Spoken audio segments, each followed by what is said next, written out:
நாம் தமிழர் கட்சியின் தலைமை ஒருங்கிணைப்பாளரும் அரசியல்வாதியுமான திரு சீமான் அவர்களை சந்தித்து பேச இருக்கிறோம். வணக்கம் சார். வணக்கம். எப்படி சார் இருக்கீங்க? நலமா. Yes sir. 2026 சட்டமன்ற தேர்தலை ஒட்டி எல்லா கட்சியுமே தீவிரமாக போயிட்டு இருக்காங்க.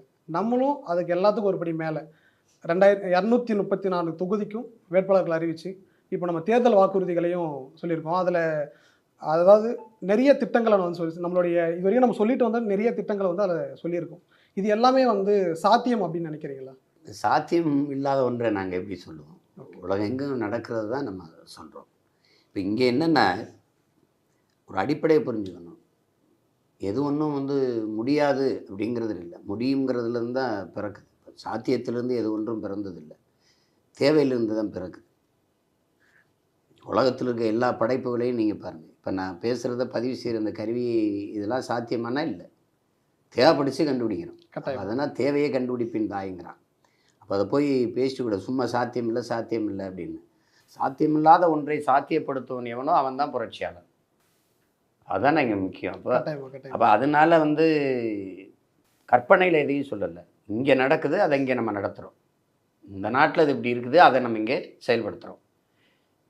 இது சரியாக இல்லை, இது இப்படி இருந்தால் சரியாக இருக்கும்னு சொல்கிறோம். அது எப்படி சரியாக இருக்கும்னு சொல்கிறோம், அதை செயல்படுறோம். Okay sir. கல்வியே நீங்கள் உலகத்தரம் அங்கே எங்கே சொல்லி வரோம். அந்த தரத்துக்கு டெல்லியில் கெஜ்ரிவால் கொடுத்துருக்காருன்னு சொல்கிறோம். பக்கத்தில் அந்த பெரியவர் பினராயி விஜயன் கொடுத்துக்கிட்டு இருக்காருன்னு சொல்கிறோம். உங்களுக்கு இப்போ அதை நம்ம கொடுக்க முடியும்னு சொல்கிறோம். இப்போ நீங்கள் அதை தான் பார்க்கணும்.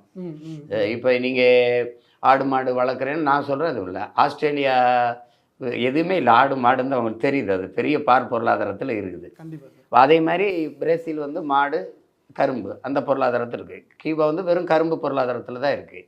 ஒவ்வொரு நாடும் ஒரு இரு வளங்களை வைத்து செழிப்பாக வாடுது, தற்சார்பில் இருக்குது, தன்னிறைவு அடையுது, பொருளாதாரத்தில் மேம்படுது. இப்போ எல்லா வளங்களும் இருந்து நான் ஏன் இவ்வளவு வறுமையில் இருக்கேன், ஏழ்மையில் இருக்கேன், இலவசத்துக்கு ஏங்குறேன்னு ஒன்று இருக்குல்ல. கண்டிப்பாக. அப்போ அதை சரி செய்யணும்னு நினைக்கிறோம். இது கற்பனையில் இப்படி எழுதி வைக்கிறதுக்கு ஒரு கதையோ கட்டுரையோ காவியமோ இல்லை. ஓகே, இது நிகழ்கால உண்மை. அது அங்கங்கே நடக்குது, அதை நம்ம இங்கே செயல்படுத்துகிறோன்னு சொல்கிறோம்.